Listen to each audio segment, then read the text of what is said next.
వృద్ధాప్యం అంటే జీవితపు ఆఖరి మజిలి. జీవితకాలపు అనుభవాల్ని నెమరు వేసుకుంటూ మనవళ్ళు మనవరాళ్లతో హాయిగా కాలక్షేపం చేయాల్సిన వయసు.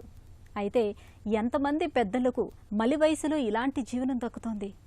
ఎక్కువ మంది వృద్ధులు వయసుతో పాటు కమ్ముకొచ్చే వ్యాధులు, బాధలతో శేష జీవితాన్ని గడిపేందుకు ఆపసోపాలు పడుతూ ఉంటారు.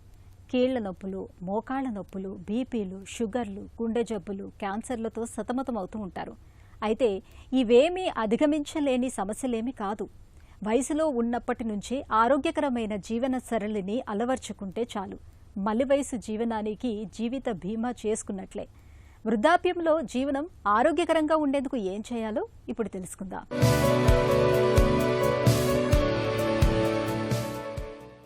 వృద్ధాప్యం అంటే ఒంట్లో సన్నగిల్లిన జవసత్వాలకు తోడుగా రకరకాల వ్యాధుల ముట్టడిలో చిక్కి ఈసురోమంటూ ఈతి బాధలతో శేష జీవితాన్ని నెట్టుకొచ్చే వాళ్లే మనకి ఎక్కువ మంది కనిపిస్తారు.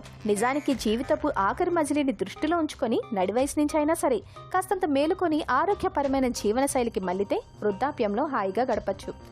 వయసు మళ్లిన వాళ్లకు మెడిటరేనియన్ తరహా ఆహారం ఎంతో మేలు చేస్తుంది.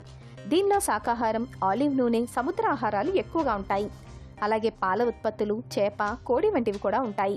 అయితే మాంసాహారాన్ని పరిమితంగా తీసుకోవాలి. ఈ తరహా డైట్ను అనుసరించడం వల్ల వృద్ధాప్యంలో ఆరోగ్యం భద్రంగా ఉంటుంది.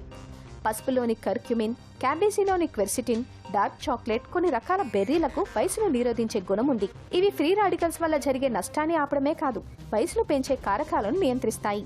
వీటిని తరచుగా తీసుకోవాలి. ఇక పులియబెట్టిన పెరుగు లాంటి పదార్థాలు తీసుకోవడం చాలా ముఖ్యం.